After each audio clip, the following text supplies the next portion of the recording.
Bienvenidos a Prácticas Profesionales Pecuarias 1. Yo soy ingeniero Laurela Eduardo y la clase de hoy se va a tratar sobre taller de ensilaje. El temario de la clase de hoy comprende lo siguiente. Primero, los objetivos. Vamos a estar viendo cuáles son las herramientas que necesitamos para medir la densidad del silo, los instrumentos y las medidas que tienen esos instrumentos, cómo podemos armarlo, cómo podemos reproducir o copiar esos instrumentos, el procedimiento para determinar la densidad y la cubicación del silo,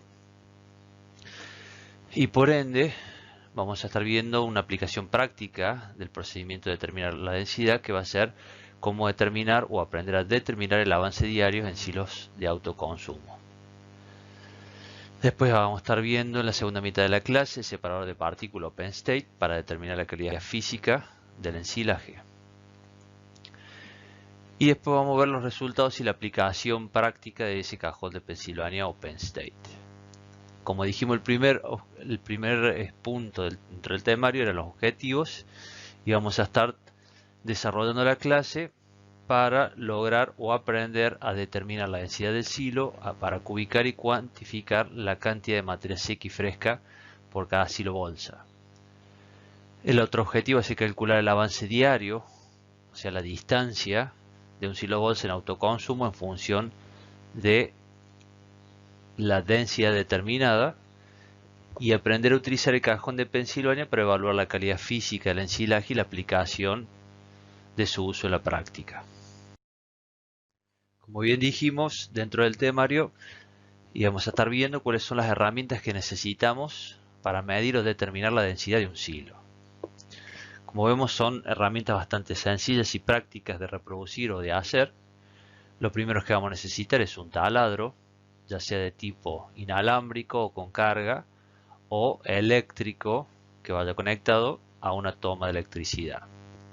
Cualquiera sea el caso, vamos a estar necesitando un cilindro con su portacilindro y su vástago, que es el que va a ser el punto de unión entre el taladro y el cilindro. ¿Cuál es la diferencia entre estos dos tipos de taladro? La ventaja de este es que nos independizamos completamente de una toma de electricidad. El problema es la carga, que muchas veces cuando lo forzamos un poco, estos taladros tienden a descargarse, mientras que los eléctricos no tienen ese problema. Eso se los puede forzar y no vamos a tener problema de descarga, sino que el inconveniente que tiene es que tenemos que tener una toma cerca de electricidad o directamente un grupo electrógeno para poder hacer las mediciones. Bien, el densímetro dijimos que es la otra herramienta para determinar la densidad, y ese se compone de el portacilindro con su vástago, que es el punto de unión con el taladro, y el cilindro propiamente dicho, que es el que va a contener el material del silo, o sea, el picado. La otra herramienta que necesitamos es el taco de madera graduado, o sea, es un taco que tiene el mismo diámetro que el cilindro, nada más que este es hueco y este no. Lo que tiene acá son los puntos marcados cada 1 centímetro, que es lo que nos va a permitir a nosotros determinar el volumen de la muestra. Y la otra herramienta necesaria para determinar la densidad es una balanza y un recipiente que contenga todas las muestras que saquemos del cilindro. Ahora bien, ya identificamos las herramientas. Lo que nos falta hacer es determinar las dimensiones, o sea, cómo puedo yo reproducir esas herramientas.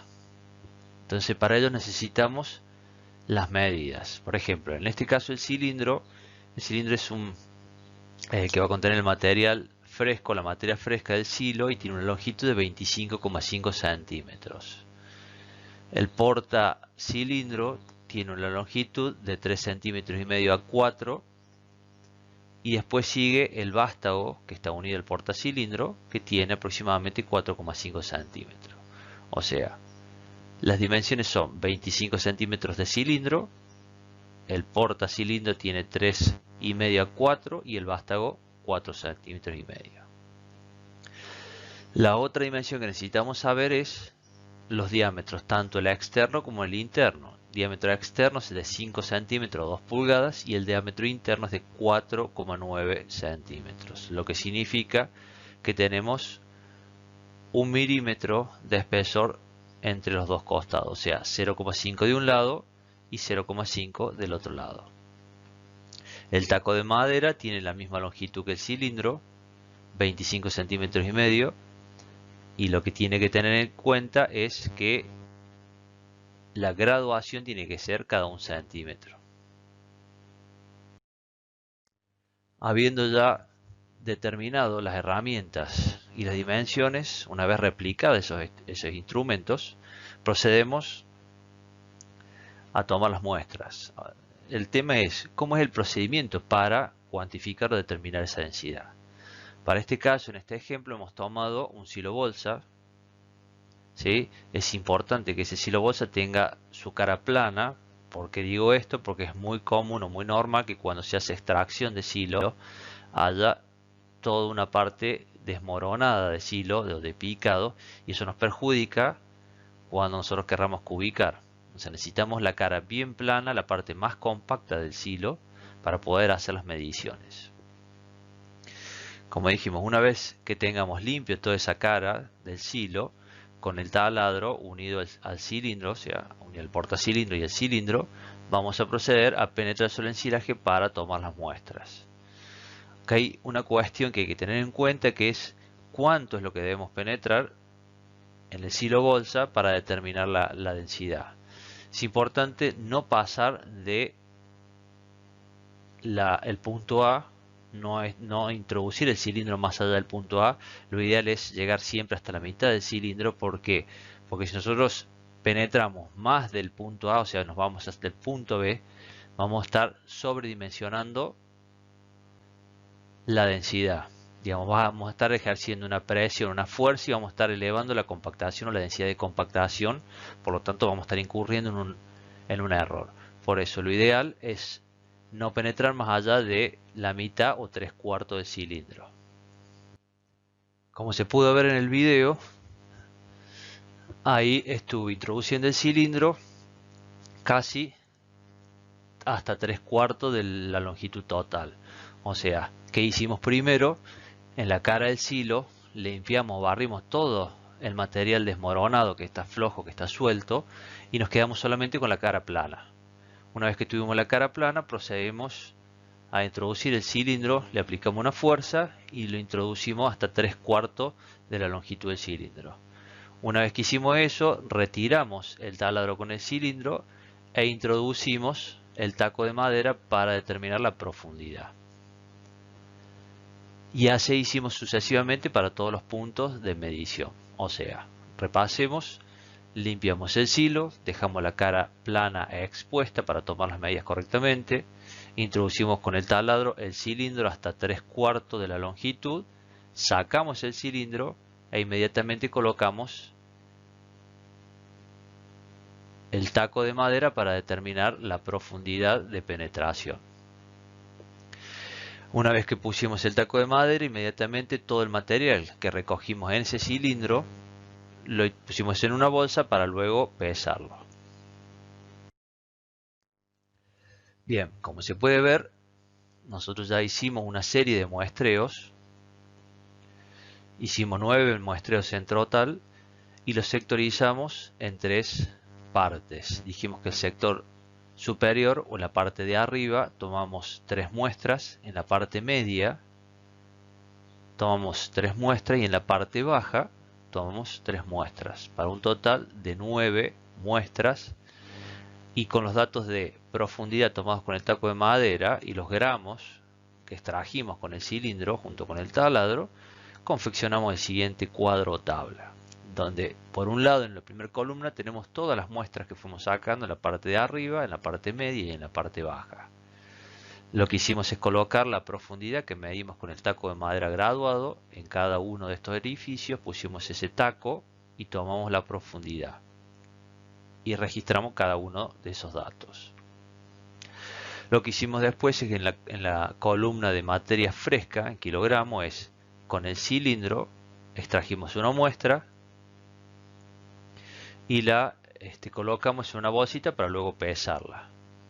¿Sí? Entonces registramos tanto la profundidad con el taco de madera graduada y los gramos de materia fresca que colectamos, recogimos con el cilindro, y así fuimos registrando todos los valores. ¿Para qué nos sirven tener esos datos de profundidad y materia fresca? Justamente para determinar la densidad en kilogramos de materia fresca por metro cúbico. ¿Cómo se calcula? De la siguiente manera. Tenemos o necesitamos el cilindro, más que nada el cilindro, el diámetro interno del cilindro, que en este caso es 4,9 centímetros, porque tiene medio milímetro de cada lado de espesor, por lo tanto medio y medio me da 1, entonces eso me hace un total de 4,9 centímetros de diámetro. Si nosotros dividimos ese diámetro a la mitad, nos da el radio. Si ese radio lo elevamos al cuadrado, nos da, y lo multiplicamos por pi, nos da la superficie de este cilindro, perdón, de este círculo.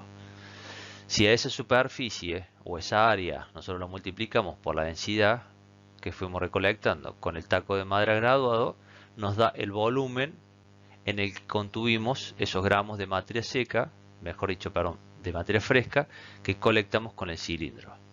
Entonces, si decimos que en ese volumen tenemos estos gramos o kilogramos de materia fresca, en un metro cúbico tenemos, para este caso, 258,18 kilogramos de materia fresca por metro cúbico. Y así hicimos sucesivamente con todas las muestras correspondientes a los 13 estratos. Bien, una vez que sacamos todos los datos de densidad, procedemos a hacer un promedio de todos estos datos. Un dato interesante que surge de esto, o que podemos analizar, es que, fíjense que en los distintos estratos las densidades fueron completamente diferentes. Y podemos decir que en el estrato de arriba o superior, las densidades fueron menores o más bajas cuando nos fuimos, o en comparación con el estrato medio, que ya empezaron a aumentar un poquito más la densidad de compactación y fue sustancialmente mayor cuando nos fuimos al estrato más bajo, la densidad de compactación. En el estrato más bajo es donde nosotros vamos a lograr o vamos a tener la mayor densidad de compactación. Por eso es necesario después sacar un promedio, pero hay que tener un buen número de muestras, en este caso 9. Bien, entonces el promedio de todas esas muestras nos da que el kilogramo de materia fresca promedio es de 495,8, que eso corresponde a la densidad del silo. ¿Sí? A esas muestras que pesamos, a esos gramos que pesamos, le hacemos materia seca. Si ustedes recuerdan, cuando vimos en el método de muestreo, el método más rápido y más efectivo para determinar a campo es el método del microondas. Con el microondas determinamos materia seca hasta peso constante y dividimos los gramos de materia seca sobre los gramos de materia fresca y lo multiplicamos por 100 y entonces nos da que en este caso tenemos un 46% de materia seca. Ese material que se ve en la foto tiene 46%. Entonces, si a esa densidad promedio de 495 los multiplicamos por 0,46, nos da que la densidad en kilogramos de materia seca por metro cúbico es de 227,73.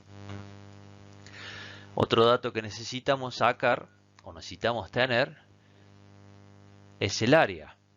¿Cómo sacamos o cómo determinamos el área de ese silo bolsa, de ese frente expuesto? Bien, para determinar el área lo que necesitamos saber primero es el perímetro. Como vemos acá, el perímetro de la bolsa que corresponde a 10,3. ¿Cómo hicimos para tomar el perímetro? Con una cinta métrica tomamos toda la parte esta de la parábola o medimos la parte de la parábola, que en este caso midió 6,64 metros. Y luego, de punta a punta, tomamos la base del silo bolsa que corresponde a 3,66 metros.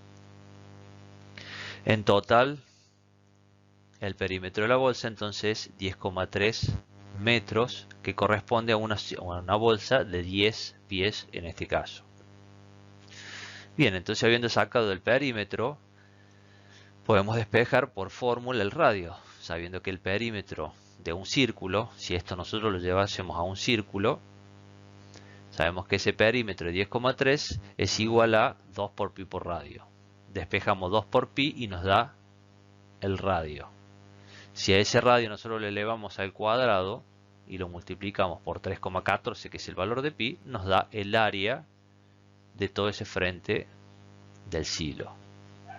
Bien, entonces una vez conocida el área, podemos multiplicar el largo de la bolsa, sabiendo o conociendo el área, lo multiplicamos por el largo y nos da el volumen total de la bolsa, que en este caso corresponde a 261,98. O sea, el área, que corresponde a 8,45, lo multiplicamos por los 31 metros de largo que tiene la bolsa esta, ya abierta, nos da el volumen total.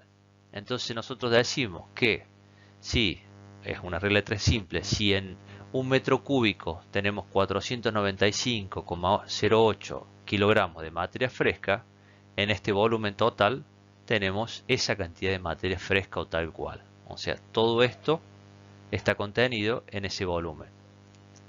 Si a eso lo multiplicamos por 46%, 0,46, nos da que en ese volumen de 262 tenemos un total de 59.661,87 kilogramos de materia seca en este volumen.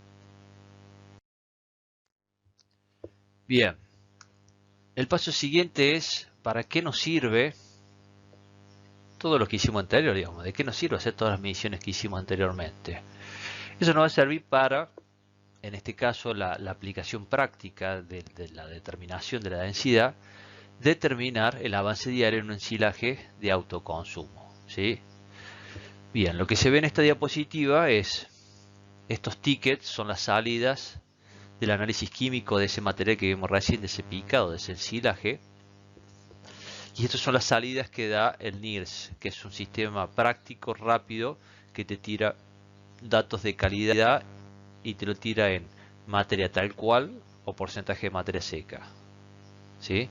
Bien, entonces acá las características, las variables son humedad, que en este caso en base seca, porcentaje de dry matter es 45,3 y en esta otra muestra fue de 46.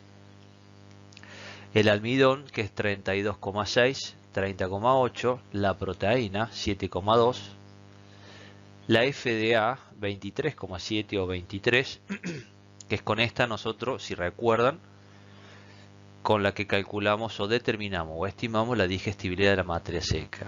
Luego tenemos la FDN, que es 35,8 y 34,3, las cenizas 4,5, la grasa cruda o extracto etéreo, que es 2,8, 2,7, y el pH del ensilado.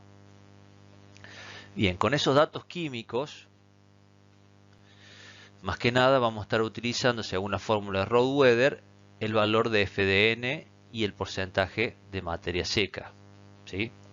¿Por qué digo el valor de FDN? Porque si ustedes recuerdan, la fórmula de Rohde-Weber decía que el consumo de materia seca era igual a 120, una constante, dividido el porcentaje de FDN, que en este caso es, según un análisis, dice que es de 35,8 y el otro es de 34. Por lo tanto, el porcentaje que nosotros tomamos es de 35.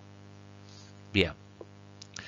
Ahora bien, si tomamos como ejemplo los animales que están en la cabaña, que están comiendo picado de maíz en autoconsumo, tenemos las siguientes características. El número de animales son 84 vacas de aproximadamente 430 kilos promedio de peso vivo. Dijimos que la calidad de ese material, desde el punto de vista de fibra detergente neutra, es de 35%, la materia seca es de 46%, y otro dato característico es el porcentaje de participación que tiene ese ensilaje de maíz. No es 100% porque se le da un 5% de concentrado proteico para corregir esas 7,2 proteínas y llevarlo a 9. Bien, entonces teniendo esos datos podemos decir que el consumo de materia seca es igual a 120 dividido en este caso 35 por el 95% de participación.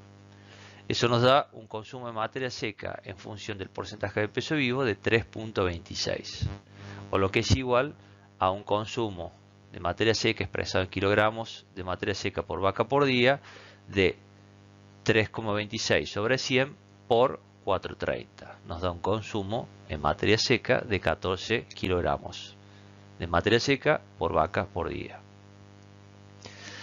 Bien, si ese valor nosotros lo multiplicamos por la cantidad de animales que tenemos, nos da un consumo total de 1.176 kilogramos de materia seca en todo el rodeo por día. El tema es el siguiente. Necesitamos saber de los datos anteriores, de las mediciones anteriores que estuvimos haciendo, la densidad del silo, que puede ser expresado tanto en materia fresca como materia seca. 495,08 kilogramos por metro cúbico de materia fresca o 227,74 kilogramos de materia seca por metro cúbico. Para este caso en cuestión, nosotros expresamos el consumo de materia seca en kilogramos de materia seca. Por lo tanto, tomamos este valor de densidad, que no es más que este multiplicado por el porcentaje de materia seca. Bien, el otro dato que necesitamos saber para determinar el avance diario, ya en este caso, es el área del silo. Y el procedimiento es el siguiente. Nosotros sabemos que la densidad del silo, expresado como kilogramos de materia seca por metro cúbico, es de 277,74. Este cantidad de materia seca está contenido en un volumen de 1 metro cúbico de silo.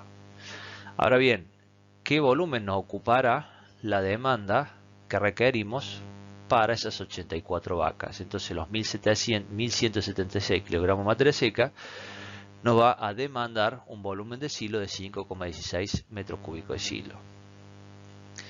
Entonces, la cuestión práctica es, con esos datos, ¿cómo determino yo el avance diario? Bien, digo entonces que el volumen en el que está contenido la cantidad de kilogramos de materia seca demandado por mis 84 animales es de 5,16.